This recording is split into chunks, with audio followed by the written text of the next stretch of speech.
অক্ষয় খান্নার ধুরান্ধারের এই entry scene তো social media এখন হেভি সেন্সেশন, বাট এই গানের পিছিয়ে কি কাহিনী সেটা জানানোর আগে বলি, ধুরান্ধার বক্স অফিসে কি লেভেলের ঝড় তুলছে, আসলে কি তুলতে পারছে নাকি একটু ঝামেলাও হবে। সো ফার্স্ট অফ অল, এখন যেটা সোশ্যাল মিডিয়ায় ঢুকলেই দেখা যায় অক্ষয় খান্নার ডান্স ভিডিও, যেটা অ্যানিমেলের জামাল কদুর মতো এক ধরনের সেন্সেশন ক্রিয়েট করে রেখেছে, যেই গানের নাম এফ এ আইনালা।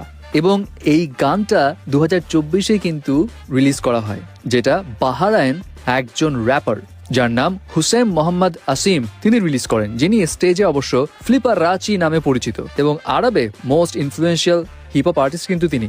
এবং এই গানটা যখন তিনি রিলিজ করেন, অ্যাট দ্যাট টাইম তিনি এই গানের জন্য আবার বাহারাইনি আর্টিস্ট অফ দ্য ইয়ারের খেতাবও পেয়েছিলেন। যাই হোক, এখন এই গানে আপনাদের কার কার রিলিজ বানানো বাকি সেটা তো জানাবিনি, সেই সঙ্গে বলে দিই বক্স অফিস আপডেট ধুরান্ধারের। ধুরান্ধার সিনেমা 3 দিনেই কিন্তু বক্স অফিসে 100 কোটি রুপি ছাড়িয়ে দিয়েছিল জাস্ট ইন্ডিয়ান মার্কেট থেকেই। এবং চতুর্থ দিন অর্থাৎ গতকালকের ইনকামটা কি অবস্থা সেটা বলার আগে বলি, রবিবারে কিন্তু ধুরান্ধার প্রথম 3 দিনের মধ্যে সব থেকে বেশি ইনকাম করেছিল 37 কোটি 50 লাখ রুপি।